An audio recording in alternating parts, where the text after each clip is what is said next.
ಗಜೇಂದ್ರ ಮೋಕ್ಷ ಆಗಿದೆ.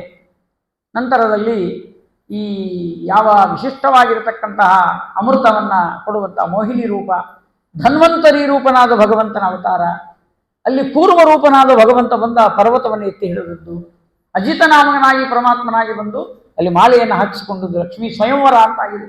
ಎಲ್ಲ ನೋಡಿದ್ಲು, ಎಲ್ಲರಿಗೂ ಕುಂದಿಲ್ಲದ ಮುಕುಂದನೆ, ಅಲ್ಲಿಯೂ ಕೂಡ ಕುಂದಿಲ್ಲದ ದೋಷಗಳಿಲ್ಲದ ಮುಕುಂದನೆ ಪತಿ ಎಂದು ಮಾಲೆ ಹಾಕಿದ್ಲು. ಅಂದರೆ ಉಳಿದವರಲ್ಲಿ ಅಲ್ಲಲ್ಲಿ ದೋಷಗಳಿವೆ ಅಂತ ನಿರ್ಣಯ ಮಾಡಿ ಲಕ್ಷ್ಮೀ ಶೋಭಾನ ಅಲ್ಲೆಲ್ಲ ಮಾಡಿ ಲಕ್ಷ್ಮೀ ಸ್ವಯಂವರ ಆಯಿತು. ಸ್ವಯಂವರಗಳು ಬಹಳ ಭಾಗವತದೊಳಗೆ ಲಕ್ಷ್ಮೀ ಸ್ವಯಂವರ, ಸೀತಾ ಸ್ವಯಂವರ 9ನೇ ಸ್ಕಂದದೊಳಗೆ, ಆಮೇಲೆ ರುಕ್ಮಿಣಿ ಸ್ವಯಂವರ, ಇದೆಲ್ಲ ಆದಮೇಲೆ ಶ್ರೀನಿವಾಸ ಕಲ್ಯಾಣ, ಇವೆಲ್ಲ ಆಗಿದೆ. ಈ ಸ್ವಯಂವರಗಳು 3 ಅವ ಇಲ್ಲಿ. ಈ ಸ್ವಯಂವರ ಅಂದರೆ ಏನು ಅಂದರೆ, ಸ್ವಯಂ ಅಂದರೆ ಹುಡುಗಿ, ಹುಡುಗನನ್ನು ವರ ಅಂದರೆ ಆರಿಸ್ಕೊಳ್ತಾಳೆ, ಅದಕ್ಕೆ ಸ್ವಯಂವರ ಅಂತ ಹೆಸರು.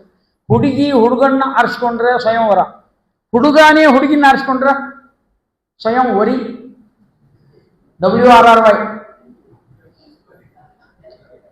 ಬ್ಯಾಡ ಅಂತ ಹೇಳಿದ್ರೆ ಕೇಳಲಿಲ್ಲ, ಅನ್ಬೋದು ಅಲ್ಲಿ ನಿಮ್ಮ ಮಾತು ಕೇಳ್ಬೇಕಾಗಿತ್ತು ರೀ, ಸುಮ್ಮನೆ ಮಾಡ್ಕೊಂಡು ಹೋದ ಅದಕ್ಕೆ ಹೇಳಿದ್ವಿ, ಕೇಳಿ ನೀನು ಸ್ವಯಂ ನಾನೇ ಮಾಡ್ಕೊತೀನಿ, ನಾನೇ ಅನುಭವಿಸಿ ವರಿ. ಸ್ವಯಂ ವರಿ ಬೇರೆ, ಸ್ವಯಂವರ ಬೇರೆ. ಅಂತೂ ಲಕ್ಷ್ಮೀ ಸ್ವಯಂವರ ಆಗಿದೆ. ಲಕ್ಷ್ಮೀ ಸ್ವಯಂವರವನ್ನು ಯಾರು ಪಾರಾಯಣ ಮಾಡ್ತೀರಿ, ಯಾರು ಆ ಕಥೆಯನ್ನು ಕೇಳ್ತೀರಿ, ನಿಮ್ಮ ಮನೆಯಲ್ಲಿ ಉತ್ತಮವಾದ ಕಲ್ಯಾಣ ಆಗ್ತದೆ, ವರ ಕನ್ಯೆಯರ ಆ ಅದ್ಭುತವಾದ ಸಾಮರಸ್ಯ ಆಗ್ತದ್ರಲ್ಲಿ ಅನುಮಾನವೇ ಇಲ್ಲ ಅಂತ ಈ ರೀತಿಯಾಗಿರುವ ಫಲಗಳನ್ನು ಹೇಳ್ತಾ, ಆ ನಂತರದಲ್ಲಿ ಬಲಿಚಕ್ರವರ್ತಿಗೆ ಈ ಅಮೃತ ಸಿಗಲಿಲ್ಲ. ದೈತ್ಯರೆಲ್ಲ ಅನೇಕ ಸಿಟ್ಟುಗೆದ್ದು ಕೋಪಗೊಂಡು ಯುದ್ಧವನ್ನು ಮಾಡಿದ್ದಾರೆ. ಆ ಸಮಯ ಬಲಿಚಕ್ರವರ್ತಿಯ ದೇಹ ತುಂಡು ತುಂಡಾಗಿದೆ, ಮರಣ ಹೊಂದಿದ್ದಾನೆ ಬಲಿಚಕ್ರವರ್ತಿ. ಆ ಬಲಿಚಕ್ರವರ್ತಿಯನ್ನು ಕರೆದುಕೊಂಡು ಬಂದು ಶುಕ್ರಾಚಾರ್ಯರ ಮುಂದೆ ಇಟ್ಟಾಗ ಶುಕ್ರಾಚಾರ್ಯರು ತಮ್ಮ ಶಕ್ತಿಯಿಂದ ಅವನನ್ನು ಬದುಕಿಸಿ ಆ ಬಲಿಚಕ್ರವರ್ತಿಗೆ ಜೀವದಾನ ಮಾಡಿ, ಯಾವ್ದ ನಾನು ಇಂದ್ರ ಆಗಬೇಕು ಅಂತ. ನೀ ಇಂದ್ರ ಆಗ್ಬೇಕಂದ್ರೆ ಸುಮ್ಮನೆ ಅಲ್ಲಪ್ಪ, ಅದಕ್ಕೆಲ್ಲ ಕಾರ್ಯ ಇದೆ, ಪುಣ್ಯವಾಚನ ಮಾಡಿಸ್ತೀವಿ ಎಂದು ಭೃಗು ಋಷಿಯ ಬ್ರಾಹ್ಮಣರು ಪುಣ್ಯವಾಚನ ಮಾಡಿಸಿದ್ರು. ಈ ಪುಣ್ಯವಾಚನ ಅಂತ ಮಾಡ್ತಾರೆ ನಿಮ್ಮ ಮನೆಯಲ್ಲೆಲ್ಲ. ಪುಣ್ಯವಾಚನಕ್ಕೆ ಭಾಳ ಮಹತ್ವದ ರೀ, ಭಾಳ ಗೌರವದಿಂದ ಮಾಡಿಸ್ಬೇಕು. ಅದನ್ನು ಲಕ್ಷ ಕೊಡ್ಬೇಕು. ಆ ಕಡೆ ಹೆಣ್ಣು ಮಕ್ಕಳು ಲಕ್ಷಣ ಕೊಡೋದು, ಗದ್ಲ ಮಾಡ್ತಾರೆ ಆಚಾರ. ಸುಮ್ಮನೆ ರೀ, ಈ ಮಂತ್ರ ಅಂತೀವಿ ಕೇಳಿಸೋಲ್ದು ಅಂತ ಇವರು ಅಂತಿರ್ತಾರೆ. ಆ ಮಂತ್ರ ಏನಿರ್ತವ ಸ್ವಲ್ಪ ಹೇಳಿಬಿಡ್ತೇನೆ. ಪುಣ್ಯವಾಚನದಾಗ ಮಂತ್ರ ಏನಿದೆ, ಈ ನೀರು ಬಿಡ್ತಿರ್ತಾರೆ ತಟ್ಟಿಯೊಳಗೆ, ಶಾಂತಿರಸ್ತು ಯಜಮಾನನಿಗೆ, ಶಾಂತಿರಸ್ತು, ಪುಷ್ಟಿರಸ್ತು, ತುಷ್ಟಿರಸ್ತು, ಆಯುಷ್ಯಮಸ್ತು, ಆರೋಗ್ಯಮಸ್ತು, ಶುಭಂ ಕರ್ಮಾಸ್ತು, ಇಷ್ಟ ಸಮೃದ್ಧಿರಸ್ತು, ಶಾಸ್ತ್ರ ಸಮೃದ್ಧಿರಸ್ತು, ವೇದ ಸಮೃದ್ಧಿರಸ್ತು. ಎಷ್ಟು ಅದ್ಭುತ! ಶಾಮ್ಯಂತು ಘೋರಾಣಿ, ಶಾಮ್ಯಂತು ಪಾಪಾನಿ. ಏನು ಮಂತ್ರಗಳು ಇವೆಲ್ಲ. ಇವರ ಮನೆಯಲ್ಲಿ ಇಷ್ಟೆಲ್ಲ ಆಗಲಿ ಅಂತ ಯಜಮಾನನಿಗೆ ಪುಣ್ಯವಾಚನ. ಆ ತಟ್ಟಿಯೊಳಗೆ ನೀರು ಬಿಡ್ತಾರೆ. ಇನ್ನು ಬಹಿರಪಹ ಅಂತಾರೆ, ಹೊರಗೆ ನೀರು ಬಿಡ್ರಿ ಅಂತ. ಇನ್ನೊಂದಿರ್ತದೆ, ಅದು ನೀವು ನೋಡ್ಬೇಕು, ಲಕ್ಷ್ಯ ಕೊಡ್ಬೇಕು. ಹೊರಗೆ ನೀರು ಬಿಡ್ರಿ, ಹೊರಗೆ ನೀರು ಬಿಡ್ರಿ ಅಂತ. ಹೊರಗೆ ನೀರು ಬಿಡ್ತಾನೆ. ಏನದು? ಹತಾಹ ಬ್ರಹ್ಮದ್ವಿಷಃ. ಅರ್ಥ ಏನು ಗೊತ್ತಾ? ಬ್ರಾಹ್ಮಣರನ್ನು ದ್ವೇಷ ಮಾಡುವವರೆಲ್ಲ ನೆಗೆದು ಬಿದ್ದು ಸಾಯಿಲಿ. ಇದು ಹೊರಗೆ ನೀರು ಬಿಡ್ಬೇಕು, ಒಳಗಲ್ಲ, ಡೇಂಜರ್ ಅದು. ಅದಕ್ಕೆ ಬಹಿರಪ್ಪ ಹೊರಗೆ ನೀರು ಬಿಡ್ರಿ ಅಂತ ಎಲ್ಲ ಲಕ್ಷ್ಯ ಕೊಟ್ಟು ಕೇಳಬೇಕು. ಅದೇನಾದರೂ ಆಚಾರ ಮಾತು ಸತ್ಯ ಆಗ್ತದ, ಆಗಿದ್ದರೆ ಎಷ್ಟು ಮಂದಿ ಮಂತ್ರಿಗಳು ಬೀಳ್ತಾರೆ ಗೊತ್ತಿಲ್ಲ. ಇವತ್ತಿನ ಇದ್ದಾರಲ್ಲ ಮಂತ್ರಿಗಳು, ಬ್ರಾಹ್ಮಣ ದ್ವೇಷಗಳು, ಚಟ್ಟಂತ ಸತ್ತ ಹೋದ ಬರೋದು ಪೇಪರ್ನೇ ಬರೋದು. ಹತಾಹ ಬ್ರಹ್ಮದ್ವಿಷಃ. ಅಷ್ಟು ಕೆಟ್ಟ ಮಂತ್ರ ಅದು. ಪುಣ್ಯವಾಚನದಾಗ ಇರ್ತದೆ, ನಾವು ಕಲ್ಪನೆ ಮಾಡ್ಲಿಕ್ಕೆ ಸಾಧ್ಯ ಇಲ್ಲ. ಪುಣ್ಯವಾಚನದಲ್ಲಿ ಒಳ್ಳೇದಿರ್ತದೋ ಕೆಟ್ಟದಿರ್ತದೋ ಅಂದರೆ, ಕೆಟ್ಟವ್ರಿಗೆ ಕೆಟ್ಟದಿರ್ತದೋ, ಒಳ್ಳೆಯವ್ರಿಗೆ ಒಳ್ಳೇದಿರ್ತದೆ ಅಷ್ಟೇ. ಹತಾಹ ಬ್ರಹ್ಮದ್ವಿಷಃ ಹತಾಃ ಪರಿಪಂಥಿನಃ ಹತಾಸ್ಯ ಕರ್ಮಣೋ ವಿಘ್ನಕರ್ತಾರಃ ಶತ್ರವಃ ಪರಾಭವಂ ಯಾಂತು. ನಮ್ಮನ್ನು ದ್ವೇಷ ಮಾಡೋರು, ನಮ್ಮ ಶತ್ರುಗಳು ಯಾರಿದ್ದಾರೆ, ಅದು ಬ್ರಾಹ್ಮಣರೊಳಗೆ ಇದ್ದರು, ನಮ್ಮ ಬಂಧು ಒಳಗದಾಗಿದ್ದರು ಸಹಿತ ಅವರು ಪರಾಜಯ ಆಗಲಿ, ಪರಾಭವ ಆಗಲಿ. ಪರಾಭವ ಸಂವತ್ಸರ ಬಂದಿದೆ. ಯಾರಿಗೆ ಪರಾಭವ? ನಮ್ಮ ಶತ್ರುಗಳಿಗೆ, ಧರ್ಮದ್ವೇಷಿಗಳಿಗೆ, ನಾಸ್ತಿಕರಿಗೆ. ಇಡೀ ವರ್ಷ ಅದಕ್ಕೆ ಅಧಿಕ ಮಾಸ ಬಂದು ಕೂತದೆ. ಎಲ್ಲರಿಗೂ ಪರಾಭವ ಆಗಬೇಕಾದ್ರೆ ನಾವೆಲ್ಲರೂ ಆ ಭಗವಂತನನ್ನು ಚಿಂತನೆ ಮಾಡುವಂತಹ ಕಾರ್ಯ ಮಾಡಬೇಕು. ಇದು ಪುಣ್ಯವಾಚನ. ನಮಗೆ ಅದ್ರ ಕಡೆ ಲಕ್ಷ್ಯ ಇರೋದಿಲ್ಲ. ಅದು ಆಯ್ರಿ ಉಡುಗೊರೆ ಯಾವಾಗ ಕೊಡ್ಬೇಕ್ರಿ ಆಚಾರ? ಉಡುಗೊರೆ ಯಾವಾಗ? ಅವರ ಏನು ಕೊಡ್ತೀರಿ ಉಡುಗೊರೆ ಅಂದರೆ, ಕುಬ್ಸದ ಕಣ ಚೆನ್ನೆ, ಉಟ್ಗಳಿಗೆ ಬರಂಗಿಲ್ಲ, ಹೊಲ್ಸ್ಲಿಕ್ಕೆ ಬರಂಗಿಲ್ಲ, ಟ್ರಾನ್ಸ್ಫರೇಬಲ್ ಅದು. ಒಬ್ರದೊಬ್ಬರಿಗೆ ಕೊನೆಗೆ ನಾವು ಕೊಟ್ಟಿರ್ತೀವಲ್ಲ ನಮಗ ಬಂದ್ಬಿಡ್ತಾವ. ನೀವು ಕೊಟ್ಟಿದ್ದಿಲ್ಲ, ಇದು ನನಗೆ ಬಂತು ಅಂತ ತಿರುಗಿ ನಮಗೆ ಬರ್ತಾವೆ. ಇಂಥ ಪುಣ್ಯಾವಾಚನೆ ಯಾಕೆ ಬೇಕಾಗಿದೆ ನಮಗೆ? ಸ್ವಲ್ಪ ಮಂತ್ರದ ಕಡೆ ಲಕ್ಷ್ಯ ಇರಬೇಕು. ಬಲಿಚಕ್ರವರ್ತಿಗೆ ಆ ಮಂತ್ರವನ್ನು ಪುಣ್ಯಾವಾಚನೆ ಮಾಡಿಸಿ ಆಚಾರ್ಯಂದ್ರು ಯಜ್ಞ ಮಂಟಪದಿಂದ ಬಂತು ಒಂದು ರಥ, ಧನುಸ್ಸು ಬಿಲ್ಲು ಎಲ್ಲ ಬಂದಿದೆ, ನಡಿ ಬಲಿಚಕ್ರವರ್ತಿ ಅವನ್ನೆಲ್ಲ ಧಾರಣೆ ಮಾಡಿ ಯಾವಾಗ ಯುದ್ಧಕ್ಕೆ ಬಂದ ಶಾಪನೂ ಇತ್ತು ದೇವತೆಗಳಿಗೆ, ಹೀಗಾಗಿ ಸೋತ್ಬಿಟ್ಟಿದ್ದಾರೆ. ದಿಕ್ಕ ಪಾಲಾಗಿ ಎಲ್ಲಿ ಬೇಕಲ್ಲಿ ಓಡಿ ಹೋಗ್ಬಿಟ್ರು. ಪಾಪ ಯಾರೂ ಉಳಿಲಿಲ್ಲ. ಅವನು ಅಳ್ತಾ ಇದ್ದಾಳೆ ಅದಿತಿ ದೇವಿ, ನನ್ನ ಮಕ್ಕಳಿಗೆ ಹಿಂಗಾಗಿ ಬಿಡಿತು, ಎಷ್ಟು ಸಮಸ್ಯೆ. ಅಳ್ತಾ ಇದ್ದಾಳೆ. ಕಶ್ಯಪರು ಬಂದರು, ಯಾಕೆ ಅಳ್ತೇವ, ಏನಾಗಿದೆ ನಿನಗೆ, ಏನು ಕಡಿಮೆ ಆಗಿದೆ? ಏನಿಲ್ಲ, ನನ್ನ ಮಕ್ಕಳಿಗೆ ತ್ರಾಸಾಗಿದೆ. ಆ ಬಲಿಚಕ್ರವರ್ತಿ ಬಂದಾಗಿನಿಂದ ನನ್ನ ಮಕ್ಕಳು ದಿಕ್ಕಪಾಲಾಗಿ ಹೋಗ್ಯವ, ಎಲ್ಲಿ ಉಂಡು, ಎಲ್ಲಿ ತಿಂದು, ಎಲ್ಲಿ ಕೂತು, ಏನು ಮಾಡಿದ್ರು, ಒಬ್ಬರೂ ಸ್ವರ್ಗದೊಳಗಿಲ್ಲ, ಎಲ್ಲರೂ ದಿಕ್ಕಪಾಲಾಗಿ ಅವರ ಅಧಿಕಾರಗಳನ್ನು ಕಳ್ಕೊಂಡಿದ್ದಾರೆ ಅಂತ ಕಣ್ಣೀರು ಹಾಕಿದ್ಲು ತಾಯಿ ಆದವಳು. ಪಾಪ ಕಶ್ಯಪರಂದ್ರು, ಏನು ಮಾಡ್ಬೇಕು ಇದಕ್ಕೆ ಉಪಾಯ? ಪಯೋವ್ರತ ಮಾಡುವುದು. ಪಯೋವ್ರತ ಮಾಡಿದ್ಲು. ನಿಮಗೆಲ್ಲ ಗೊತ್ತಿದೆ, ಭಾದ್ರಪದ ಮಾಸ ದ್ವಾದಶಿ ದಿವಸ ವಾಮನ ದೇವರು ಅವತಾರ ಮಾಡಿ. ವಾಮನ ದೇವರು ಹೆಂಗೆ ಬಂದರು? ಹೊಟ್ಟೆಯಾಗಿ ಹುಟ್ಟಿ ದೊಡ್ಡವರಾಗಿ ಕೂಸು ಹಡಲು ಏನಿಲ್ಲೇ ಇಲ್ಲ, ಬಂದ ಸುಖ ಕೊಟ್ಟ, ಗರ್ಭವಾಸದ ಸುಖ ಏನೇನಾಗಬೇಕು ಆನಂದ ಕೊಟ್ಟ. ಅದರ ಬಂದದ್ದು ಪ್ರಕಟನಾದ ವಾಮನದೇವರು. ಅಜಿನ ದಂಡ ಕಗಂಡಲು ಮೇಕಲ ರುಚಿರ ಪಾವನ ವಾಮನ ಮೂರ್ತಯೇ ಮಿತ ಜಗತ್ರಿತಯಾಯ ಜಿತಾರಯೇ ನಿಗಮವಾಗ್ ವಟವೇ ನಮಃ. ಅಜಿನ ದಂಡ ಕಮಂಡಲು ಮೇಕಲ ಮೀನಾಂಕ ನಿರ್ಮಲ ನಿಶಾನಾಥ ಕೋಟಿಲ ಸಮಾನಾತ್ಮ ಮೌಂಜಿ ಗುಣಕೌ ಪೀನಾಚ ಸೂತ್ರಪದ ಅನಾಥ ಪತ್ರಕರ ಕಾನಮ್ಯ ದಂಡವರ ವೃತ ಶೃಂಗಾರ ಪಾದನಖ ತುಂಗಾಗ್ರ ಭಿನ್ನಕನ ಕಾಂಗಾಂಡ ಪಾತಿ ತಟಿನಿ. ಅಲ್ಲೆಲ್ಲ ನಮ್ಮ ವಾಜಸ್ವಾಮಿಗಳು ದಶಾವತಾರದಲ್ಲಿ ಇವ್ರನ್ನ ವರ್ಣನೆ ಮಾಡ್ತಾರೆ, ವಾಮನ ದೇವರನ್ನು ವರ್ಣನೆ ಮಾಡ್ತಾರೆ. ವಾಮನದೇವರು ಬಂದು ಉಪನಯನ ಆಗೇ ಬಿಡಿತು. ಆಗಿಂದಾಗಲೇ ಉಪನಯನದ ಕಾರ್ಯಕ್ರಮ ನಡೀತಾ, ಜನಿವಾರ ಹಾಕಿದ್ರು, ಗಾಯತ್ರಿ ಉಪದೇಶ ಮಾಡಿದ್ರು, ಅನ್ನಪೂರ್ಣಾದೇವಿ ಮಾತೃಭೋಜನ ಮಾತೃವೃಕ್ಷ ಹಾಕಿದ್ಲು. ಏನೇನು ಚಂದ. ನಾವೆಲ್ಲ ಏನು ಮಾಡ್ತೇವೆ ಉಪನಯನದೊಳಗೆ, ಅವೆಲ್ಲ ಅಲ್ಲಿ ನಡೆದು ಕಾರ್ಯಕ್ರಮ. ಉಪನಯನ ಅಂದ್ರೇನು? ಉಪ ಅಂದರೆ ದೊಡ್ಡದು, ನಯನ ಅಂದರೆ ಕಣ್ಣು.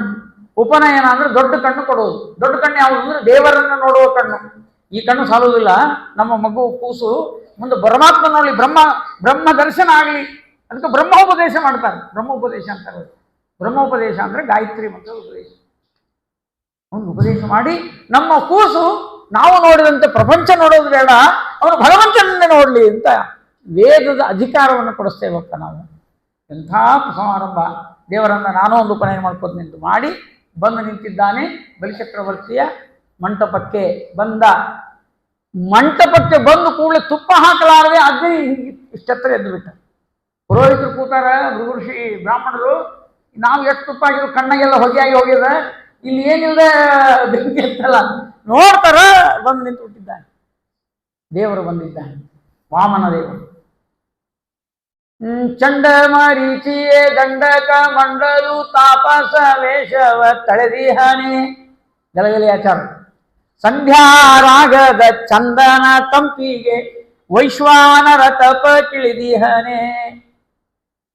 ಚಂದನ ಚರ್ಚಿತ ನಾಮೋದ್ವರ್ಚಿತ ಸುಂದರ ಬಂಧುರ ಸನ್ಯಾಸಿ ರಾಗ ಭೋಗ ವಿಷಯಗಳೆಲೆಯ ಮೆಟ್ಟುವ ಓಲ್ಪದ ವಿನ್ಯಾಸಿ.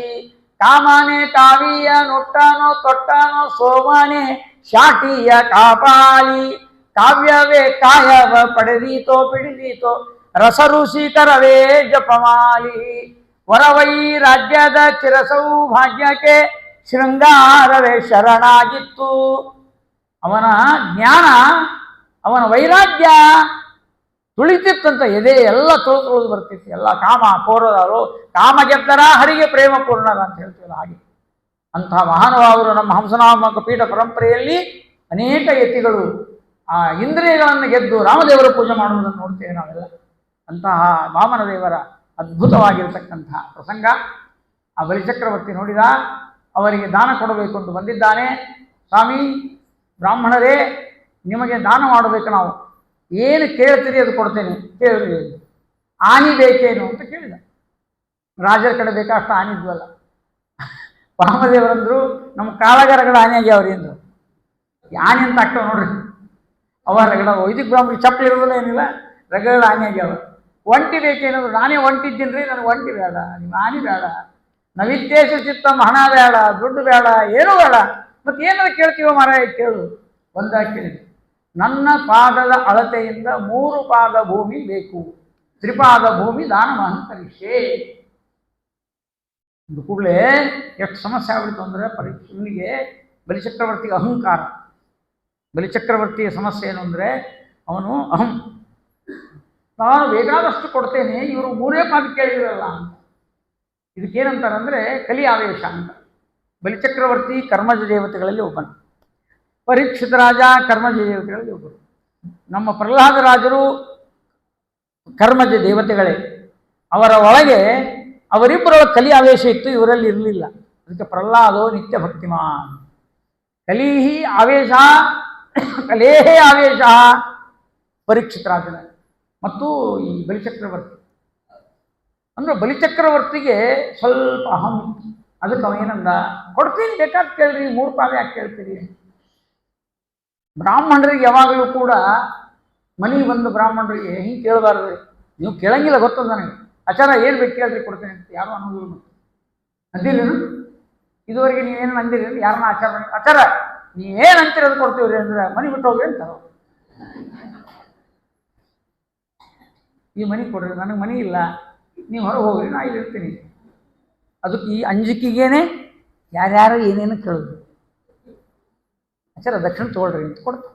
10, 100, 1000 ಎಷ್ಟೇ ಕೊಡಲಿ, ಅವರು ಕೊಡೋದು ತಮ್ಮ ಯೋಗ್ಯತಾನುಸಾರವಾಗಿ ದಾನ ಕೊಟ್ಟು ಕಳಿಸ್ತಾರೆ ಹೊರತು ಆಚಾರನ ಕೇಳೋದು. ಆಚಾರ ನಿಮ್ಗೇನು ಬೇಕ್ರಿ ಅಂತ ಅದನ್ನಂದ್ರು ಅವರು. ಬಲಿಚಕ್ರವರ್ತಿ ಹೇಳಿದ, ಸ್ವಾಮಿ ಕೇಳ್ರಿ, ಎಲ್ಲ ಕೊಡ್ತೀನಿ. ವಾಮನ ದೇವರನ್ನು ಹಂಗೆ ಕೇಳಬೇಡ, ನೀನು ನಾ ಏನು ಕೇಳೀನಿ ಅದು ಕೊಡು. ಆದ್ದರಿಂದ ನೀ ಹಂಗೆ ಕೇಳಿದ್ರೆ ನೀನು ಬೇಕಾದಷ್ಟು ಕೊಟ್ಟರು ನನಗೆ ಸಾಲೋದಿಲ್ಲ, ಮತ್ತೆ ಬೇಕಾ ಒಮ್ಮೊಮ್ಮೆ ಹಿಂಗೆ ಕೇಳಿದ್ರಿ ಆಚಾರ ಭಕ್ತಿಯಿಂದ ಕೈ ಮುಗಿದು, ಆಚಾರ ನಾನು 5 ಲಕ್ಷ ಕೊಡಲು 10 ಲಕ್ಷ ಕೊಡಲು ಇಷ್ಟು ಕೇಳಿಬಿಡ್ರಿ. ಆಚಾರ ಫಜೀತ್ ಭಾಳ ಇರುತ್ತೆ.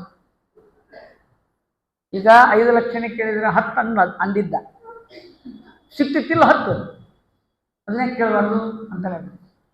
10 ಅಂತ ಕೇಳಿಬಿಟ್ರೆ ಯಜಮಾನಗ ನೋಡಿದ್ರೆ ಆಶೆ ಕೊಡ್ತು ಬ್ರಾಹ್ಮಣ, ನಾ 5 ಅಂದಿದ್ದೆ, 5 ಲಕ್ಷ ಹೋಗಿಲ್ಲ, 10 ಕೇಳಿದ. ಈ ದ್ವಂದ್ವದೊಳಗೆ ಬೀಳ್ತಾರೆ ಯಾವಾಗಲೂ. ಆಚಾರ್ಯ ಅದಕ್ಕೆ ಕೇಳಿಕ್ಕೆ ಹೋಗಬಾರ್ದು.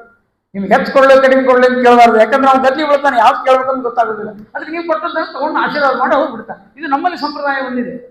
ಬಲಿಚಕ್ರವರ್ತಿ ಹೇಳಿದ್ರು ವಾಮನ ದೇವರು, ನಾ ಏನು ಅಪೇಕ್ಷೆ ಪಟ್ಟೀನಿ ಅದು ಲಿಮಿಟ್ ಅದ, ಸಣ್ಣದದ, 3 ಪಾದ ಅದ, ಕೊಟ್ಟು ಬಿಡು. ಅವೆಲ್ಲ 108 ಯಾಕೆ ಸಾವಿರ ಮಾಡ್ತೀವಿ. ಇದೆಲ್ಲ ವಾದ ವಿವಾದ ಆಗಿದೆ ಭಾಗವತದಲ್ಲಿ. ಅವನಿಗೆ ಬಲಿಚಕ್ರವರ್ತಿಗೆ ಸಮಾಧಾನ ಇಲ್ಲ, ಪಾಪ 3 ಪಾದ ಹೆಂಗೆ ಕೊಡಲಿ ಅಂತ. ಕೊನೆಗೆ ಸಂಕಲ್ಪ ಮಾಡಿದ್ರು. ನಿಮಗೆಲ್ಲ ಕಥೆ ಗೊತ್ತಿದೆ. ಆ ಕಮ್ಮಣ್ಣಲ್ಲಿ ನೀರು ಬೀಳಲಿಲ್ಲ, ಜಲ ಬೀಳಬೇಕಲ್ರಿ, ಮಂತ್ರಾಕ್ಷತೆ ನೀರು ಕೆಳಗಾಗಬೇಕಲ್ಲ, ಬೀಳಲಿಲ್ಲ. ಅವಾಗ ಗೊತ್ತಾಯ್ತು, ಒಳಗೆ ಶುಕ್ರಾಚಾರ್ಯ ಕೂತಿದ್ರು. ಇವಾಗ ವ್ಯವಸ್ಥೆ, ನಿನ್ನ ಬಲಿ ತಗೊಳ್ಕೊಂಡ್ ಬಂದಾನು. ಮಾಯಾ ಮಾನವಕೋ ಹರಿಹಿ, ಮಾಯಾ ಮಾನವಕೋ ಹರಿಹಿ. ಈ ಕೂಸದ ಸಣ್ಣದು ಮಗು, ಇದು ಸಾಮಾನ್ಯ ಮಗು ಅಲ್ಲ. ನಿನ್ನನ್ನು ಬಲಿ ತಗೋಬೇಕು ಅಂತ ದೇವತೆಗಳು ಕಳಿಸಿದಂತ ಮಾಯಾ ಮಾನವಕ. ಹುಷಾರಾಗಿರು ಅಂದ್ರೆ ಕೇಳಿದ್ರು, ಗುರುಗಳು ಮಾತೇ ಕೇಳಲಿಲ್ಲ. ಅಲ್ರಿ, ಎಲ್ಲಾನು ದೇವರಿಗೆ ಅರ್ಪಣೆ ಮಾಡ್ಬೇಕು ನೀವು ಹೇಳ್ತೀರಿ. ನಾರಾಯಣ ಏತಿ ಸಮರ್ಪಯಾಮಿ. ಆ ನಾರಾಯಣ ನಮ್ಮನೆ ಮುಂದೆ ಬಂದು ನಿಂತಾನೆ, ನಾನೇ ಬಿಡಲಿಲ್ಲ. ಒಳ್ಳೆ ಅವಕಾಶ ಅಂತಾರೆ ನೋಡ್ರಿ, ಸ್ವಾಮಿಗಳು ಬಂದಿದ್ದಾರೆ, ಒಳ್ಳೆ ಅವಕಾಶ, ಭಾಗವತ ನಡೆದಿದೆ, ಒಳ್ಳೆಯ ಅವಕಾಶ ಅಂತಿರ್ತಾರಲ್ಲ, ಹಂಗೆ ದೇವರು ಬಂದಾಗ ನಾನ್ಯಾಕೆ ಅವಕಾಶ ತಪ್ಪಿಸ್ಕೊಳ್ಳಿ ಇಂದ ಬಲಿಚಕ್ರವರ್ತಿ ತ್ರಿಪಾದ ಭೂಮಿದಾನ. ಅದಕ್ಕೆ ದರ್ಭೆ ತಗೊಂಡು ಚಿಚ್ಚಿದ್ರು, ಎಲ್ಲ ಕತೆ ಗೊತ್ತಲ್ಲ ನಿಮಗೆ. ಆಮೇಲೆ ಮುಂದೆ ಶುಕ್ರಾಚಾರ್ಯ ಒಂದೇ ಕಣ್ಣಾಗಿಬಿಡ್ತು, ಸಮರ್ಪಣೆ ಆಯ್ತು. 1 ಪಾದದಿಂದ ಇಡೀ ಕೆಳಗಿನ ಲೋಕಗಳೆಲ್ಲ ಅಳದ್ಬಿಟ್ಟು, ಅತಲ ವಿತಲ ಸುತಲ ತಲಾತಲ ರಸಾತಲ ಪಾತಾಳ ಮುಗಿದ ಹೋಯ್ತಲ್ಲ. ಗಾಬರಿ ಹೆಂಗೆ ನೋಡ್ಕೊತ ಕೂತ್ಕೊಂಡ. ಮುಂದೆ ಭೂಲೋಕ, ಹೋರಲೋಕ, ಸರ್ವಲೋಕ, ಮಹರ್ಲೋಕ, ಜನಲೋಕ, ತಪೋಲೋಕ, ಸತ್ಯಲೋಕ, ಬ್ರಹ್ಮಾಂಡ ಕಟಾಹ, ಬಂಗಾರದ ಕವರದು, ಬಂಗಾರದ ಕೋಟೆ. ಅಂತಹ ಬಂಗಾರದ ಅತ್ಯದ್ಭುತವಾದಂತಹ ಪದರವನ್ನು ಉಗುರಿನಿಂದ, ತನ್ನ ಉಗುರಿನಿಂದ ಸೀಳಿ ಮ್ಯಾಲಿರುವ ಜಲಾವರಣ ಇತ್ತು. ಆ ಜಲಾವರಣ ಕೆಳಗಿಳಿದು ಬಂತು. ಅದೇ ತ್ರಿವಿಕ್ರಮ ದೇವರ ಪಾದ ತೊಳೆದು ಬಂದಂತಹ ಗಂಗೆ ಜಗತ್ತನ್ನು ಪಾವನ ಮಾಡ್ತಾ ಇದ್ದಾಳೆ. ಆ ರೀತಿಯಾಗಿ ಅದ್ಭುತವಾಗಿರತಕ್ಕಂತಹ ಗಂಗಾ ಪ್ರವಾಹ ಸಮುತ್ಪತ್ತಿ ಪದ್ಮಾರಮಣ ಪದ ಪದ್ಮಾವಲನಖಾತ್ ನಿನ್ನ ಜನುಮ ಪದುಮೇಶ ನಮಲ ಪದ ಪದುಮದು ಗುರಿನಿಂದ ವಾಸ ಮದನ ಮದ ಮುಕ್ಕಣ್ಣ ಮುಡಿಯ ಬಂಧ. ಅದು ತೊಳೆದು ಬಂದದ್ದಕ್ಕಾಗಿ ಗಂಗಾ ಅನ್ನುವಂತಹ ದೇವತೆ ಭೂಲೋಕಕ್ಕೆ ಬಂದು ನಮ್ಮನ್ನೆಲ್ಲ ಉದ್ಧಾರ ಮಾಡ್ತಾ ಇದ್ದಾರೆ. ಒಂದು ದೊಡ್ಡ ಪ್ರಾಜೆಕ್ಟ್ ಹಾಕೊಂಡು ಬಂದಿದ್ದಾಳೆ ಗಂಗಾದೇವಿ. LIC ಅವರು ಇರ್ತಿರ್ತಾರೆ, ಯೋಗಕ್ಷೇಮಂ ವಹಮ್ಯಹಂ. ಮೊದಲನೇ LIC ಏಜೆಂಟ್ ಅಂದ್ರೆ ಗಂಗಾದೇವಿ. ಆಕೆ ಪಾಲಿಸಿನೇ ಬೇರೆ. ಆಕೆ ಏನೂ ಮಾಡಬೇಡ್ರಿ, ರೊಕ್ಕ ಕೊಡಬೇಡ್ರಿ, ಮುಳುಗ್ ಹಾಕ್ರಿ, ನನ್ನ ನೀರಿನಾಗ ಒಂದು ಮುಳುಗ್ ಹಾಕ್ರಿ, ನಿಮ್ಮನ್ನ ಮೇಲೆ ಕಳಿಸ್ತೀನಿ. ಇಷ್ಟೇ ಪ್ರಾಜೆಕ್ಟ್. ಎಂಥ ಅದ್ಭುತವಾದ ಗಂಗಾ ನದಿ ಅಂದರೆ ಮೆಟ್ಟಲಂತೆ. ದೇವರ ಮನೆಗೆ ಹೋಗಲಿಕ್ಕೆ ಬೇಕಾದ ಮೆಟ್ಟಿಲು ಈ ನೀರಿನ ನೆಟ್ಟಲು ಏನಿದೆ, ಇದು ಗಂಗಾ. ಏನು ಅದ್ಭುತವಾದದ್ದು. ಹಾಗಾಗಿ ಎಲ್ಲರೂ ಮನೆಯೊಳಗೆ ಗಂಗೆಯನ್ನು ಸ್ಮರಣೆ ಮಾಡೋದು, ಮೋಕ್ಷಕ್ಕೆ ಹೋಗೋದು. ಗಂಗಾ ಗಂಗೇತಿಯೋ ಬ್ರೂಯಾತ್ ಯೋಜನಾನಾಂ ಶತೈರಪಿ ಮುಚ್ಯತೆ ಸರ್ವ ಪಾಪೇಭ್ಯೋ ವಿಷ್ಣು ಲೋಕಂ ಸಗಚ್ಚತಿ ಅಂತ ಹೇಳ್ತಿರ್ಲಿಲ್ಲ. ಇಲ್ಲಿ ಸ್ನಾನ ಮಾಡಿ ಹೊರ ಬರೋದ್ರ ವಿಮಾನ ಬಂದು ನಿಂದಿರಬೇಕು. ಮಂತ್ರ ಪ್ರಕಾರ ಬರುವುದಿಲ್ಲ. ಬಂದದೇನು ಇಷ್ಟು ಸಲ ಸ್ನಾನ ಮಾಡಿ ಗಂಗಾ ಅಂದಿರಲಿ. ನೀವು ಹೊರಗೆ ಬರೋದು ವಿಮಾನ ರೆಡಿ. ನೀವು ಕೂಡ್ಲಿಕ್ಕೆ ತಯಾರಾಗೋದಿಲ್ಲ. ಯಾಕೆ ಮೊಮ್ಮಕ್ಕಳು ಬಿಟ್ಟು ಹೋಗ್ಬೇಕು, ಮನೆ ಬಿಟ್ಟು ಹೋಗ್ಬೇಕು, ಆ ಸೊಸೆಗಿದ್ದು ಇಡೀ ಮನೆ ಕೊಟ್ಟು ಹೋಗ್ಬೇಕು. ಅದೊಂದು ದುಃಖ. ನಾ ಮಾಡಿ ಎಲ್ಲ ಮಾಡಿ ಕಡಿಸಿ ಯಾಕಿನ ಕೈ ಕೊಟ್ಟು ಹೋಗ್ಬೇಕಾ, ಅನುಭವಿಸಿ ಹೋಗ್ತೀನಿ. ಹೋಗ್ಲಿಕ್ಕೆ ಬರೋದು, ನಾವು ಹೋಗ್ಲಿ ಬೇಡ ಅಂತೀವಿ ನಾವೆಲ್ಲ. ವಿಮಾನ ಹೆಂಗೆ ಬರ್ತಾವೆ ಹೇಳ್ರಿ, ವಿಶ್ವಾಸ ಇಲ್ಲ ನಮಗೆ. ಆದರೆ ಹೇಳ್ತಾರೆ ಗಂಗಾ ನದಿಯೊಳಗೆ ಸ್ನಾನ ಮಾಡಿದವರು ನರಕಕ್ಕೆ ಹೋಗೋದಿಲ್ಲ. ಇಷ್ಟು ಮಾತ್ರ ತಿಳ್ಕೊಡ್ರಿ, ನರಕಕ್ಕೆ ಹೋಗ್ಲಿಕ್ಕಂತೂ ಸಾಧ್ಯ. ವಿಲೀನೋ ವೈವಸ್ವತ ನಗರ ಕೋಲಾಹಲವರೋ ಗತಾದೂತಾ ದೂರಮ್ಮ. ನೆಲಗಲಿ ಆಚಾರ್ಯರು ಗಂಗಾಧರಿಯೊಳಗೆ ಬರೀತಾರೆ, ಗಂಗಾ ನದಿಯೊಳಗೆ ಸ್ನಾನ ಮಾಡಿದ ತಕ್ಷಣ ಸಾವಿನೂರ ಸಂತೆಯಲ್ಲಿ ಸೊಲ್ಲು ಗುಲ್ಲಿಲ್ಲ ಎಲ್ಲ ಶಾಂತ. ಯಮನ ದೂತ ಗಣ ಹೆಣಗಳರಿಸ ರೋಡಿದರು ದಿಗ್ದಿಗಂತ. ಸಾವಿನೂರ ಸಂತೆಯಲ್ಲಿ, ಅಲ್ಲಿ ಸಾವಿನೂರಾಗ ಒಂದು ಸಂತೆ ಇದೆ, ಯಮನೂರು.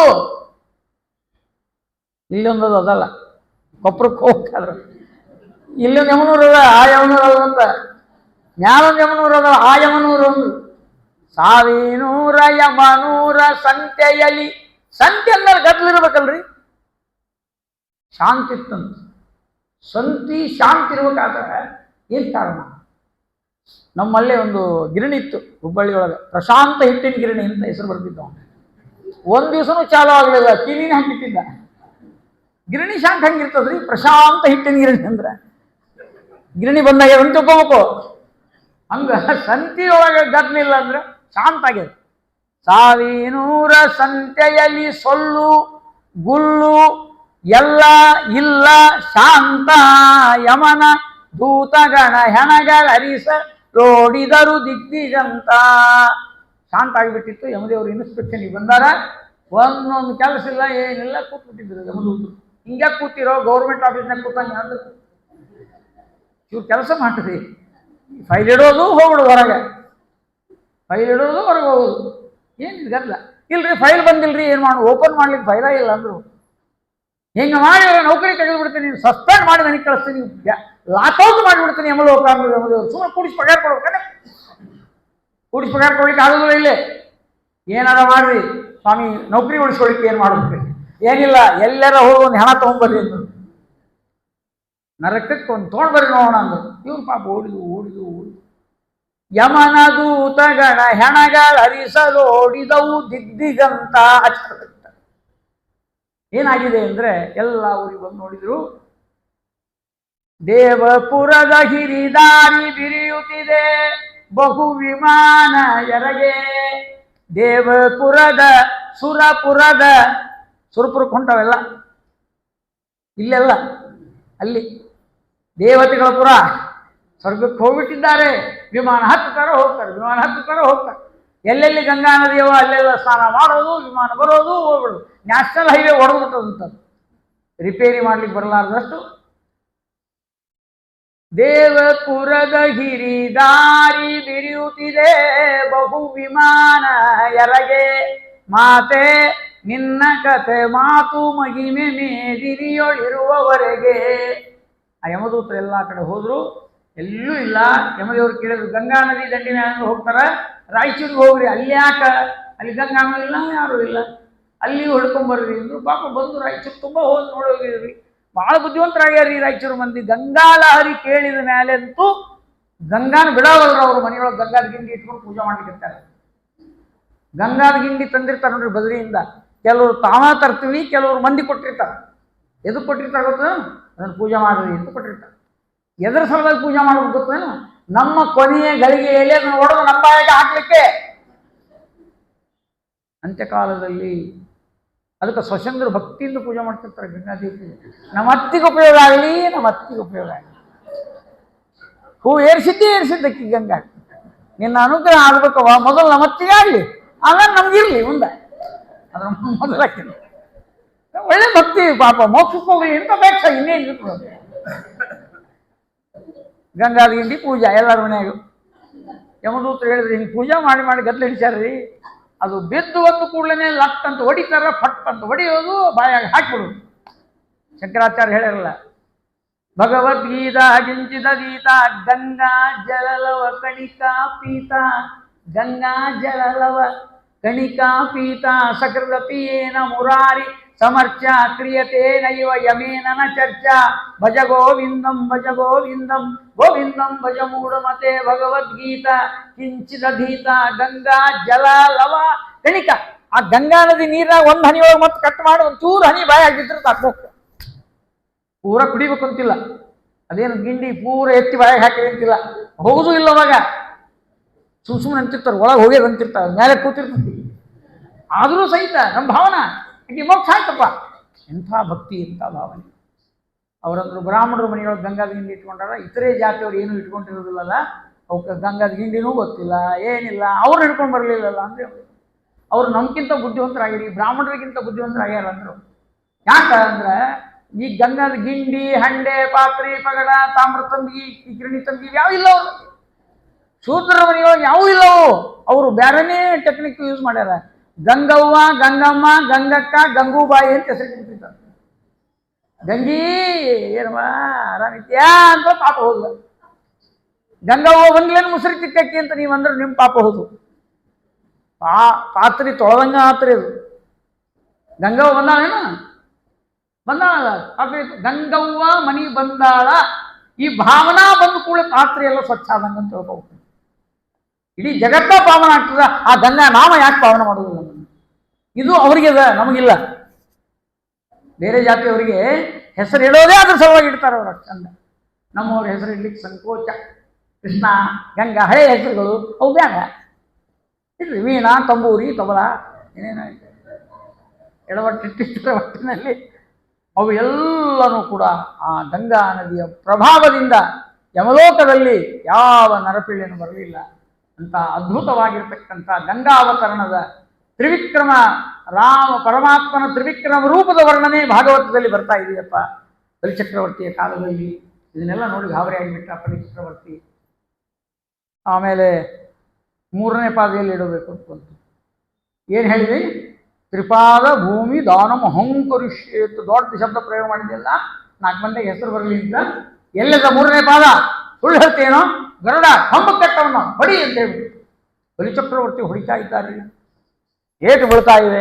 ಪ್ರಹ್ಲಾದರಾಜರು ಬಂದರು. ಪ್ರಹ್ಲಾದರು ಯಾಕೆ ಬಂದರು? ಪ್ರಹ್ಲಾದರ ಮಗ ವಿರೋಚನ, ವಿರೋಚನ ಮಗ ಬಲಿ ಮೊಮ್ಮಗ. ಏನ್ರಿ ಸ್ವಾಮಿ, ನಾ ಇಷ್ಟೆಲ್ಲ ನಿಮ್ಮ ಸ್ತೋತ್ರ ಮಾಡಿ ನಿಮ್ಮ ಮೊಮ್ಮಗನ ಬಡಿಲಿಕ್ಕೆ ಕಟ್ಟಿಲ್ಲ ಅನ್ನ ಇನ್ಫ್ಲೂಯೆನ್ಸ್. ಅವಾಗಿಲ್ಲೋ ಹಿಂಗೆ ಮಾಡ ನಿನ್ನ ಮೊಮ್ಮಗ ನಾನು ಒಂದು 2 ಕೊಟ್ಟು 3ನೇ ಬಿಟ್ಟಾನ. ಹೌದಾ? ಹಿಂಗೆ ಯಾಕೆ ಮಾಡ್ಲಿಕ್ಕೆ ಹೋದಿಪ್ಪ, ನಮ್ಮನ್ನು ತಂದ ಹುಟ್ಟಿ ಹೀಗೆಲ್ಲ ಮಾಡಬಾರ್ದಾಗಿತ್ತು. ಇಲ್ಲ, ನೀವು ಸರಿಯಾಗಿ ಶಿಕ್ಷೆ ಕೊಟ್ಟಿರಿ, ಆದ್ರೆ ಅವನನ್ನು ಉದ್ಧಾರ ಮಾಡಿರಿ ನಮ್ಮ ಮೊಮ್ಮಗ ಪ್ರಹ್ಲಾದರಾಜರು. ಸರಿ ಅಂತ ಹೇಳಿ 3ನೇ ಪಾದವನ್ನು ಅವನ ತಲೆಯ ಮೇಲೆ ಇಟ್ಟು ಪಾತಾಳಕ್ಕೆ ಸುತರ ಲೋಕಕ್ಕೆ ಒತ್ತಿ ಅಲ್ಲಿ ರಕ್ಷಣೆ ಮಾಡ್ತಾ ಇದ್ದಾನೆ ಭಗವಂತ. ಇವತ್ತಿಗೂ ಬಲಿಚಕ್ರವರ್ತಿಯ ಮನೆಯ ಬಾಗಿಲ ಕಾಯ್ತಾ ಇದ್ದಾನೆ ಭಗವಂತ. ಕೊಟ್ಟವರ ಬಗ್ಗೆ ಎಷ್ಟು ನಿಷ್ಠೆ ಆಗ್ತಾನೆ ಭಗವಂತ ಅಂದರೆ ಭಾರಿ ದೊಡ್ಡ ಗುಣ ಪರಮಾತ್ಮನಲ್ಲಿ. ನೀವು ಕೊಟ್ಟದ ಕೂಡಲೇ ಬಿಡೆ ಆಗಿಬಿಡ್ತದೆ. ಅದಕ್ಕೆ ನಮ್ಮ ದಾಸರು ಸುಮ್ಮನೆ ಇರಲಿಲ್ಲ. ಏನು ಕೊಟ್ಟರು ಕೈ ಚಾಚುವ, ಅಥವಾ ರೆಸ್ಟ್ರಿಕ್ಷನ್ಸ್ ಇಲ್ಲ, ಇಂಥದೇ ಕೊಡಬೇಕು ಅಂಥದ್ದೇ ಕೊಡಬೇಕು ಅಂತಿಲ್ಲ. ಕಲ್ ಸಕ್ಕರೆ ಕೊಟ್ಟರು ತಗೋತಾನೆ, ಬೆಲ್ಲ ಚೂರು ಇಟ್ಟರು ತಗೋತಾನೆ. ಪತ್ರಂ ಪುಷ್ಪಂ ಫಲಂ ತೋಯಂ ಯೋಮೇ ಭಕ್ತ್ಯಾ ಪ್ರಯಚ್ಛತಿ. ಏನು ಕೊಟ್ಟರು ಕೈ ಚಾಚುವ, ತನ್ನಾಧೀನವೆಂದರೆ ನಸು ನಾಚುವ, ದಾನವ ಗುಡಲು ರಿಗೀಚುವ.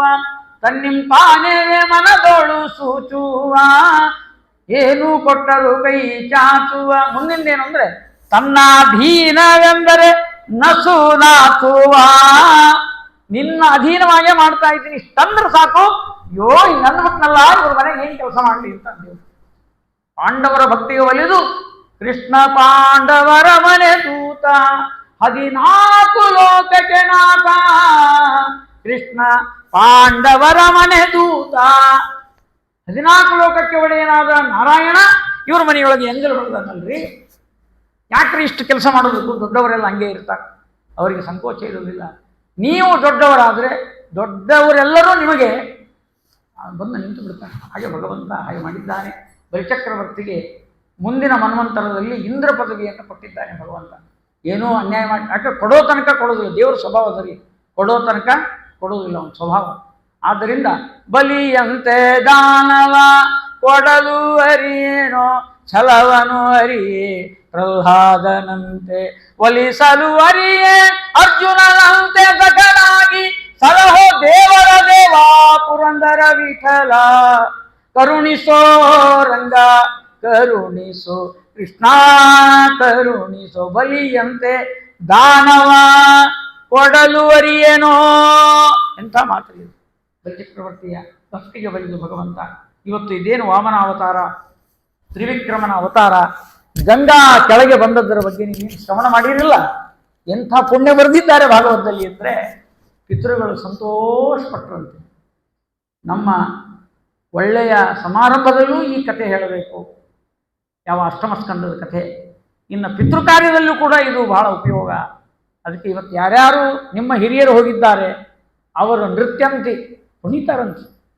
ಇಲ್ಲಿದ್ದ ಎಲ್ಲ ಹಿರಿಯರ ಪಿತೃದೇವತೆಗಳು ಅಂತಿದ್ದಾರಲ್ಲ, ನಮ್ಮ ಮೊಮ್ಮಕ್ಕಳು ನನ್ನ ಗಂಗಾ ಮಹಿಮೆಯನ್ನು ಕೇಳಿದರು, ನಮ್ಮ ಮೊಮ್ಮಕ್ಕಳು ವಾಮನಾವತಾರವನ್ನು ಕೇಳಿದರು, ಏನು ಧನ್ಯರು ನಾವು ಅಂತ ನರ್ತನ ಮಾಡ್ತಾ ಇದ್ದಾರೆ, ಸಂತೋಷ ಪಡ್ತಾರಂತ ಭಾಗವತದಲ್ಲಿ ಸ್ಪಷ್ಟವಾಗಿ ಬರೆದಿದ್ದಾರೆ. ಅಂತಹ ವಾಮನಾವತಾರ ಶ್ರವಣವನ್ನು ನಾವೆಲ್ಲ ಮಾಡಿದ್ದೇವೆ. ಮುಂದೆ ಮೀನಾವತಾರದ ವರ್ಣನೆ ಮಾಡ್ತಾರೆ. ವೈವಸ್ವತ ಮನ್ವಂತರ ಬಂದುಬಿಡ್ತವಲ್ಲ, ಚಾಕ್ಷುಷ ಮನ್ವಂತರ ಮುಗೀತು, ವೈವಸ್ವತ ಬರ್ತಾ ಇದೆ. ಆ ಸಂದರ್ಭದಲ್ಲಿ ಮೀನಾವತಾರ ಪರಮಾತ್ಮ ಮಾಡಿ ಆ ದೊಡ್ಡ ಮೀನನ್ನಾಗಿ, ಪ್ರೋಷ್ಠೀಶ ವಿಗ್ರಹ ಸುನಿಷ್ಠೀವ ಅಂದರೆ ಬಂಗಾರದ ಕೂಡಿರುವ ದೊಡ್ಡದಾದ ಮೀನು, ಅಲ್ಲಿ ಒಂದು ಹಡಗು ಬಂತು. ಆ ಹಡಗದಲ್ಲಿ ಈ ನಮ್ಮ ರಾಜನನ್ನ, ಯಾವ ವೈವಸ್ವತ ಅನ್ನುವಂಥದ್ದು ರಾಜನನ್ನ ಕರೆದುಕೊಂಡು ಆ ರೀತಿಯಾಗಿರ್ತಕ್ಕಂಥ ಒಂದು ನೌಕಾಯಾನದಲ್ಲಿ ಮಾಡ್ತಾ ಇದ್ದಾರೆ, ಉಪದೇಶ ಮಾಡ್ತಾ ಇದ್ದಾರೆ. ಮತ್ಸ್ಯಪುರಾಣ ಹೇಳಿದ ಭಗವಂತ ಇದೆಲ್ಲ ಮತ್ಸ್ಯಾವತಾರ. ಅಲ್ಲೇ ಒಂದು ಸಂದೇಶವನ್ನು ಕೊಟ್ಟಿದ್ದಾರೆ. ಏನಂದರೆ, ಈ ದೇವರ ಸ್ಮರಣೆ ಮಾಡಬೇಕಾದ್ರೆ ನಾವೇನು ಮಾಡ್ತೀವಿ ಭಜನೆಯೊಳಗಂದರೆ ಮತ್ಸ್ಯಾವತಾರದಿಂದ ಕಲಿಕೆ ತಗೊಳ್ತೀವಿ. ಪುರಾಣ ಹೇಳ್ಕೊತ ಬಂದಿರಲ್ಲ, ಇವತ್ತು ಕೇಳಿದ್ರಲ್ಲ ಭಾಗವತ, ಮೊದಲಿಗೆ ಮತ್ಸ್ಯಾವತಾರ ಆಗೇ ಇಲ್ಲ, ವರಾಹ ಅವತಾರ ಆಯಿತು, ಆದಿವರಾಹ, ಕಪಿಲನಾಮ ಪರಮಾತ್ಮ, ಯಜ್ಞನಾಮ ಪರಮಾತ್ಮ, ಹೀಗೆಲ್ಲ ನೋಡ್ತಾ ಬಂದಿದ್ದೇವೆ. ಮತ್ತು ಇದು ಎಲ್ಲಿಂದ ಬಂತಿದ್ದು ಪದ್ಧತಿ? ಮತ್ಸ್ಯದಿಂದ ಹಿಡಿದು ಕಲಿಕೆ ತನಕ್ಕೆ ನಾವು ಸ್ತೋತ್ರ ಮಾಡಬೇಕು ಅಂತ ಅಷ್ಟಮ ಸ್ಕಂದದಲ್ಲಿ ಬರೆದಿದ್ದಾರೆ. ಭಾಗವತ ನಮಗೆ ಉಪದೇಶ ಮಾಡಿದೆ, ಮತ್ಸ್ಯ ಸ್ತೋತ್ರ ಯಾವಾಗಲೂ ಹಾಗೆ ಮಾಡಬೇಕು, ಮತ್ಸ್ಯದಿಂದ ಹಿಡಿದು ಕಲಿಕೆಯವರೆಗೆ ಮಾಡಬೇಕು. ಅದನ್ನೇ ಮಧ್ವಾಚಾರ್ಯರು ವಂದಿತಾಶೇಷ ವಂದ್ಯೋರು ವೃಂದಾರಕಮ್ಮಲ್ಲಿ ಹೇಳುವಾಗ ಪ್ರಾರಂಭದಲ್ಲೇನೆ ಆ ರೀತಿಯಾಗಿ ಮತ್ಸ್ಯಕ ರೂಪದ ಯೋಧ ವಿಹಾರಿನ್ ವೇದ ವಿನೇತ್ರ ಚತುರ್ಮುಖ ದ್ವಾದಶೋತ್ತರಲ್ಲಿ ಮಧ್ವಾಚಾರ್ಯ ತೋರಿಸಿಬಿಟ್ರಿ ಇದು ಮಾಡಬೇಕು ಅಂತ. ಇದೆಲ್ಲ ಈ ಸಂಪ್ರದಾಯ ನಮ್ಮಲ್ಲಿ ಬಂದದಕ್ಕೆ ದಾಸರು ಏನು ಮಾಡಿದರು ಅಂದರೆ ಮತ್ಸ್ಯಾವತಾರದಿಂದ ಹಿಡ್ಕೊಂಡೇನೆ ಸ್ತೋತ್ರ ಮಾಡಿದ್ರು. ಎಲ್ಲಿ ನೋಡಿದ್ರು ನಿಮಗೆ ಮತ್ಸ್ಯ, ಕೂರ್ಮ, ವರಾಹ, ನರಸಿಂಹ, ವಾಮನ, ಪರಶುರಾಮ, ರಾಮ, ಕೃಷ್ಣ, ಬುದ್ಧ, ಕಲ್ಕಿ ಅವತಾರಗಳನ್ನು ಹೇಳಿ ಈ ಸ್ತೋತ್ರವನ್ನು ಮಾಡಿದರೆ ದೇವರಿಗೆ ಸಂತೋಷ ಅಂತ ಅಷ್ಟಮ ಸ್ಕಂದದಲ್ಲಿ ನಿರೂಪಣೆ ಮಾಡಿದ್ದಾರೆ.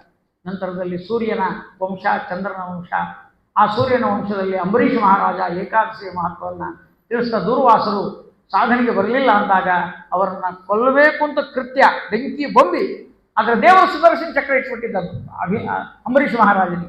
ಆ ಸುದರ್ಶನ ಚಕ್ರದಿಂದ ಒದ್ದಾಡಿ ದುರ್ವಾಸರು ಎಲ್ಲೆಲ್ಲೋ ಹೋಗಿ ಕೊನೆಗೆ ಬಂದು ಮತ್ತು ಅಂಬರೀಷ ಮಹಾರಾಜನಿಗೆ ಬಂದು ಏನಪ್ಪಾ ನನ್ನದು ದೂರ ಮಾಡುವಂದಾಗ, ಸ್ವಾಮಿ ನೀವು ಬ್ರಾಹ್ಮಣರು, ನಾ ಕ್ಷತ್ರಿಯರು, ಇಲ್ಲ ಸುದರ್ಶನ ಚಕ್ರಕ್ಕೆ ಪ್ರಾರ್ಥನೆ ಮಾಡಿ ನಂತರದಲ್ಲಿ ಭೋಜನಾದಿಗಳನ್ನು ಮಾಡಿದರು. ಇದನ್ನು ಕೇಳಿದರೆ ಏಕಾದಶಿ ಮಾಡಿದ ಪುಣ್ಯ ಬರ್ತದೆ. ಆ ದುರ್ವಾಸ ಋಷಿಗಳು ಹಾಗ್ಯಾಕೆ ಮಾಡಿದರು ಅಂತ ಒಂದು ಪ್ರಶ್ನೆ ಬರ್ತದಲ್ಲ. ದುರ್ವಾಸ ರುದ್ರದೇವರು ಅವ್ರಿಗೆ ಗೊತ್ತಿಲ್ಲೇನ್ರಿ ಏಕಾದಶಿ ಮಹತ್ವ? ಇದೆಲ್ಲ ಯಾಕೆ ಮಾಡಿದರು ಅಂದರೆ ಜಗತ್ತಿಗೆ ಏಕಾದಶಿಯ ಮಹತ್ವ, ಏಕಾದಶಿ ಮಾಡುವವರು ಪುಣ್ಯ, ಅವರನ್ನು ನಾರಾಯಣ ಹೆಂಗೆ ರಕ್ಷಣೆ ಮಾಡ್ತಾನೆ ತೋರಿಸ್ಲಿಕ್ಕೆ ಇದು ನಾಟಕ ಮಾಡಿದ್ರು ಅಂತ ಹೇಳ್ತಾರೆ. ರುದ್ರದೇವರ ಬಗ್ಗೆ ತಪ್ಪು ಅರ್ಥ ಮಾಡ್ಕೊಳ್ಬಾರ್ದು ಈ ಕಥೆ ಕೇಳಿದ ನಂತರದಲ್ಲಿ. ಇವರ ಮನೆತನದಲ್ಲಿ ಇದು ತಾತ್ಪರ್ಯದಲ್ಲಿ ಆಚಾರ್ಯ ಮದ್ದು ಹೇಳಿದ್ದಾರೆ. ಮುಂದೆ ಸೌಭರಿ ಅಂತ ಒಬ್ಬರು ಋಷಿಗಳು, ಯಮುನಾ ನದಿಯಾಗ ಕೂತ್ಕೊಂಡು ತಪಸ್ ಮಾಡಿ ಮಾಡಿ ಮಾಡಿ 90 ವರ್ಷ ಆದಮೇಲೆ ಒಂದು ದಿವಸ ಏನಾಯಿತು ಅಂದರೆ ನೀರಿನಾಗೆ ಕೂತಿದ್ರು. ಅಲ್ಲಿ ಮೀನ ಜೋಡಿ ಹೊಂಟಿದ್ದು, ಒಂದು ಹೆಣ್ಣು ಮೀನ ಒಂದು ಗಂಡು ಮೀನ. ಈ ಮೀನ ಜೋಡಿ ಕೂಡಿದಾಗ ಮನಿಯೋ ಅದನ್ನು ನೋಡಿದಾಗ ಕಣ್ಣು ತೆಗೆದ ನೋಡಿದ ಮರಿಗಳು ಎಲ್ಲ ಕಂಡಪಟ್ಟು ಸಾವಿರಾರು ಮರಿಗಳಿದ್ದು. ನನ್ನ ಜೀವನದೊಳಗೆ ಹಣ್ಣು ಮುದುಕಾದರೂ ಒಂದು ಹೆಣ್ಣಿನ ಮರಿ ನೋಡಲಿಲ್ಲ.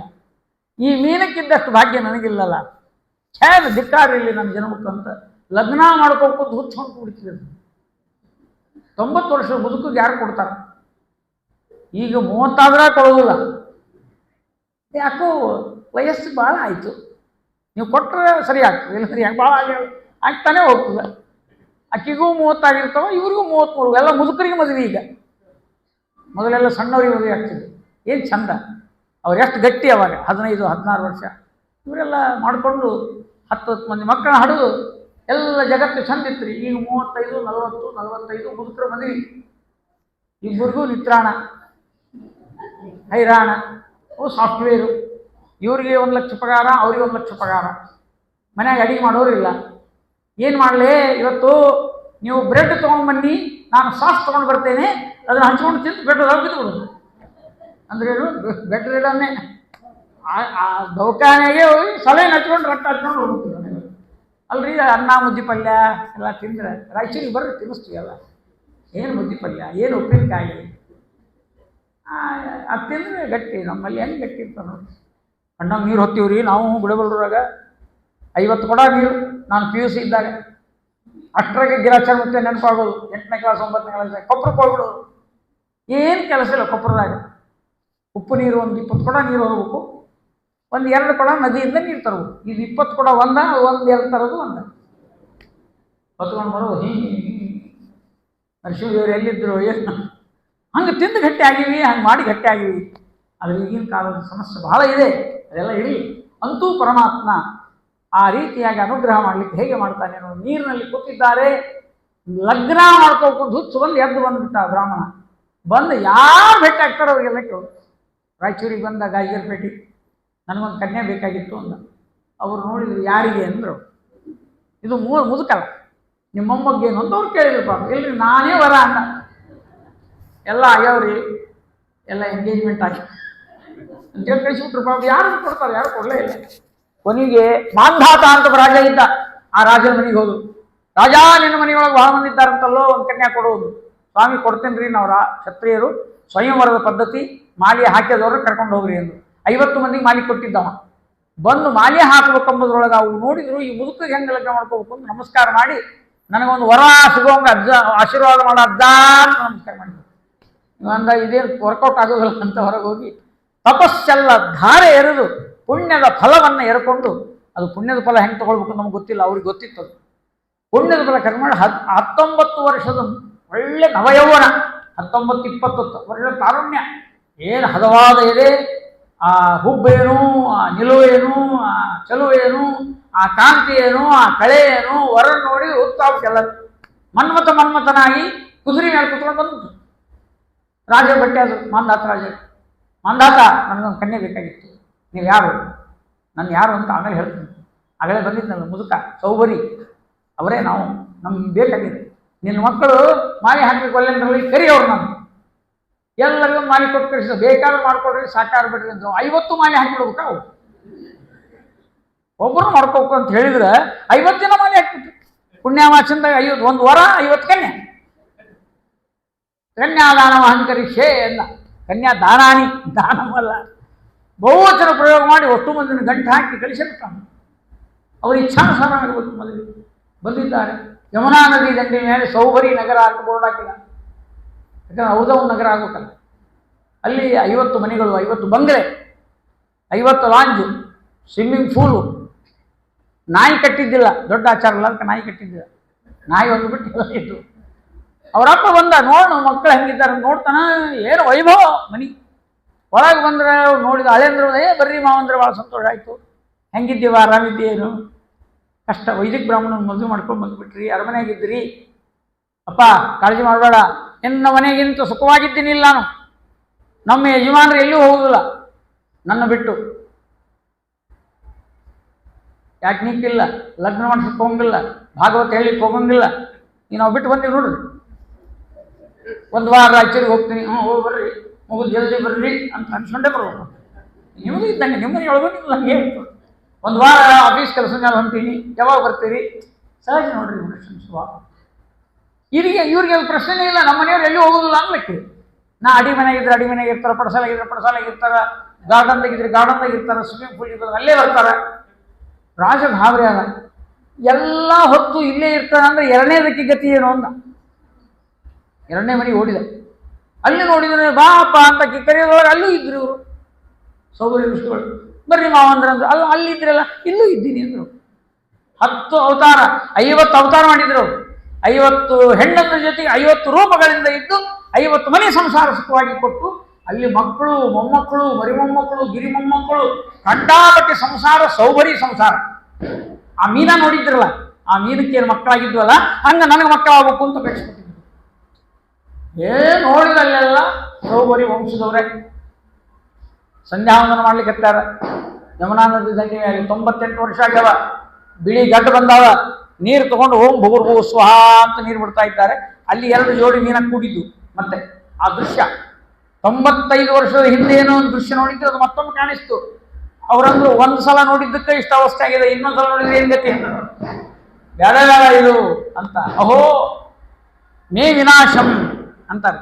ಅಹೋ ಪಶ್ಯತ ಮೇ ವಿನಾಶಂ, ಭಾಗವತದಲ್ಲಿ ವಾಕ್ಯ.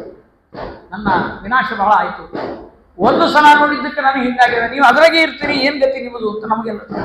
ರಾಗದಿಂದ ವಿರಾಗ, ವೈರಾಗ್ಯ ಬಂತು. ಹೇಳಿದ್ರು ಹೆಣ್ಣಂದ್ರಿಗೆಲ್ಲ ನಾನು ತಪಸ್ಸು ಮಾಡ್ಲಿಕ್ಕೆ ಹೋಗ್ತೀನಿ, ನೀವೇನಾರು ಮಾಡ್ಕೊಡ್ರಿ. ಅವ್ರು 50 ಮಂದಿ ಅಂದರು, ನಿಮ್ಮ ಕೈ ಹಿಡಿದು ನಾವು ಬರ್ಬೇಕಾದ್ರೆ ನಾವು ಅಷ್ಟು ಎತ್ತರದಾಗೆ ಇದ್ದೀವಿ, ನಮಗೂ ದೇವರು ಬೇಕು, ಭಕ್ತಿ ಬೇಕು, ನೀವು ಎಲ್ಲಿ ಹೋಗ್ತೀರ ಅಲ್ಲಿ ಬರ್ತೀವಿ ಅಂತ 50 ಜನ ಹೆಣ್ಣಂದ್ರು ತಪಸ್ಸಿಗೆ ಬಂದು ತಪಸ್ಸು ಮಾಡಿದ್ದಾರೆ. ಇದು ಕಥೆ. ಅದರಲ್ಲಿ ಸ್ವಾರಸ್ಯ ಹೇಳ್ಬಿಡ್ತೀನಿ. 50 ಮಂದಿನ ಯಾಕೆ ಲಗ್ನ ಮಾಡ್ಕೊಂಡ್ರು ಅಂದ್ರೆ ಪ್ರಾರಬ್ಧ ಕರ್ಮ ಇತ್ತಂತೆ. ಅವರು 50 ಜನ್ಮ ಎತ್ತಿ ಲಗ್ನ ಮಾಡ್ಕೋಬೇಕಾಗಿತ್ತು. ಪಾಪ ಪ್ರಾರಬ್ಧ ಕರ್ಮ. ದೇವರ ಅನುಗ್ರಹ ಒಂದರಾಗೆ 50 ಮಂದಿ ಸಿಗ್ತದೆ. ಅದು ಪ್ರಾರಬ್ಧ ಕರ್ಮ ಮುಗಿಸಿಕೊಂಡಿದ್ದಾರೆ. ನೇರವಾಗಿ ದೇವರ ಸನ್ನಿಧಾನವನ್ನು ಸೇರ್ತಾರೆ ಸೌಭರಿ ಋಷಿಗಳು ಅಂತ ಕಥೆಯನ್ನು ಹೇಳ್ತಾರೆ. ಶರಿಯಾತಿ ರಾಜ, ಸುಕನ್ಯಾ ಕಥೆ, ಚವನ ಪ್ರಾಶ ಅಂತ ಬರ್ತದಲ್ಲ ಅದರ ಕಥೆ ಎಲ್ಲವೂ ವಿಸ್ತಾರವಾಗಿ ವರ್ಣನೆ ಮಾಡ್ತಾ ಇರುವಾಗ ರಾಮದೇವರು ಈ ಸೂರ್ಯವಂಶದಲ್ಲಿ ಅವತಾರ ಮಾಡಿ ದಶರಥನ ಪುತ್ರನಾಗಿ ಬಂದಿದ್ದಾರೆ. ರಾಮಾಯಣದ ಕಥೆಯನ್ನು ಭಾಗವತದಲ್ಲಿ ಒಂದೇ ಶ್ಲೋಕದಲ್ಲಿ ಹೇಳಿದ್ದಾರೆ. ತ್ಯಕ್ತರಾಜ್ಯ ಗುರುವರ್ಥೇ ತ್ಯಕ್ತರಾಜ್ಯ, ಗುರುಗಳ ಸಲುವಾಗಿ ರಾಜ್ಯವನ್ನು ಬಿಟ್ಟ ಅಂತ ಪ್ರಾರಂಭ ಮಾಡ್ತಾರೆ. ಗುರು ಅಂದ್ರೆ ಯಾರು? ತಂದೆ ತಾಯಿ. ಅಂದ್ರೆ ದಶರಥನಿಗೋಸ್ಕರವಾಗಿ ಅವನು ಮಾತು ಕೊಟ್ಟದ್ದಕ್ಕಾಗಿ, ಕೈಕೇಯಿಗೆ ಮಾತು ಕೊಟ್ಟದ್ದಕ್ಕಾಗಿ ದಶರಥನ ವರ, ಅದಕ್ಕಾಗಿ ಗುರುವರ್ಥೆ ತ್ಯಕ್ತರಾಜ್ಯ ಅಂತ ರಾಮಾವತಾರದ ವರ್ಣನೆ. ರಾಮಾವತಾರವನ್ನು ವಿಸ್ತಾರವಾಗಿ ವರ್ಣಿಸಿ ಭಾಗವತದಲ್ಲಿ ರಾಮನ ಮಹಿಮೆಯನ್ನು ಕೊಂಡಾಡಿದ್ದಾರೆ. ಇದು ಸೂರ್ಯವಂಶದ ವರ್ಣನೆ.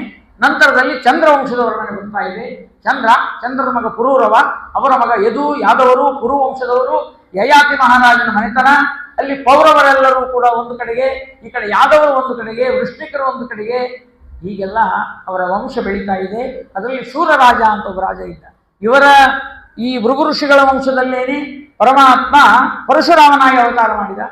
ಅವತಾರ ಮಾಡಿ ತ್ರೇತಾಯುಗದಲ್ಲೇ ಇದ್ದ ಪರಶುರಾಮ ದೇವರು, ದ್ವಾಪರ ಯುಗದಲ್ಲೂ ಕೂಡ ಇದ್ದಾರೆ. ಅವರ ಋಷಿಗಳ ವಂಶದಲ್ಲಿ ಬಂದಿದ್ದಾರೆ. ಅದಕ್ಕೆ ಭಾರ್ಗವ ಅಂತ ಹೆಸರು. ಭಾರ್ಗವ ಅಂದರೆ ಯಾಕಂದರೆ ಭೃಗು ಋಷಿಗಳ ಮನೆತನದಲ್ಲಿ ಅವತಾರ ಮಾಡಿದರು ನಮ್ಮ ಪರಶುರಾಮ ದೇವರು. ಬಂದ ತಕ್ಷಣ ಮಾಡಿದ ದೊಡ್ಡ ಕೆಲಸ ಏನು? ತಾಯಿ ತಲೆ ಕಳೆದದ್ದು. ಅದು ಜಮದಗ್ನಿ ಹೇಳಿದ್ರು ಅಂತ ಕೂಡ ತಾಳಿ ಕಳೆದು. ಜಮದಗ್ನಿ ಋಷಿಗಳ ಸಿಟ್ಟು ಬಹಳ, ಅಷ್ಟೇ ಸಂತೋಷನೂ ಬಹಳ. ಪರಶುರಾಮ ನನ್ನ ಮಾತು ನಡೆಸಿ ಎಲ್ಲ, ನಿನಗೇ ಹೊರ ಬೇಕು ಕೇಳು, ನಮ್ಮ ತಾಯಿನ ಬದುಕಿಸ್ಬಿಡ್ರಿ ಅಂತ ಸರಳ. ಅದಕ್ಕೆ ರಾಮದೇವರು, ಅವರಿಗೆ ದೋಷ ಇಲ್ಲ, ರಾಮದೇವರಿಗೆ ಮಾತೃವಧಾ ದೋಷ ಇಲ್ಲ. ಆದರೂ ಸಹಿತ ನಾವು ಯಾರಾದರೂ ತಾಯಿಗೇನಾದರೂ ಬೈದಿದ್ರೆ ನಿಮಗೂ ಒಳ್ಳೆಯದಾಗಲಿ ಅಂತ ಹೇಳೋದಕ್ಕೆ ಮಾತೃಗಯ ಮಾಡಿದರು. ಪರಶುರಾಮ ದೇವರು ಬಂದು ತಾಯಿ ಶ್ರಾದ್ದ ಮಾಡಿ, ನಾನು ಮಾಡಿದ ಮೇಲೆ ನೀವು ಮಾಡಿ ಅಂತ ಇಷ್ಟು ಅದ್ಭುತವಾದ ರೀತಿ ಇಟ್ಟಿದ್ದ. ಯಾವ ಋಣ ತೀರಿದ್ರು ತಾಯಿ ಋಣ ತೀರುವುದಿಲ್ಲ. ತಾಯಿ ಅಂದ್ರೆ ಏನ್ರಿ? ಒಂದೇ ಪದ್ಯದಲ್ಲಿ ಹೇಳ್ತೇನೆ, ನಾನೇ ರಚನೆ ಮಾಡಿದ ಪದ್ಯ ಅದು. ನೆಲಕ್ಕೆ ತರಲು ನವಮಾಸ ನವೆದು, ನೆಲಕ್ಕೆ ತರಲು ನವಮಾಸ ನವೆದು, ನಲಿವನ್ನೇ ತೋರಿದಾಕೆ. ಮುಖದ ಮೇಲೆ ನಗು, ಒಳಗ ನೋವು. 9 ತಿಂಗಳ ನಾವು ಅಲ್ಲಿ ಒಳಗೆ ಕೂತು ಓದ್ರೆ, ಓಡಾಡಿದ್ರೆ, ತ್ರಾಸು ಕೊಟ್ಟರೆ ನೆಲಕ್ಕೆ ತರೋ ತನಕ ಹಿಡ್ಕೊಂಡು ನಿಂತಿರ್ತಾಳಲ್ಲ. 9 ತಿಂಗಳ ನೆಲಕ್ಕೆ ತರಲು ನವಮಾಸ ನವೆದು, ನಲಿವನ್ನೇ ತೋರಿದಾಕೆ ತ್ಯಾಗ ಜೀವಿಗೆ ಇನ್ನೊಂದು ಹೆಸರು ತಾಯಂದು ಸಾರಿದಾಕೆ. ಜಗತ್ತಿನೊಳಗೆ ತ್ಯಾಗಜೀವಿ ಅಂದ್ರೆ ಅದು ಇನ್ನೊಂದು ವಸ್ತುನೇ ಇಲ್ರಿ, ತಾಯಿ ಅನ್ನೋದು ಬಿಟ್ಟರೆ ಯಾವುದೂ ಇಲ್ಲ.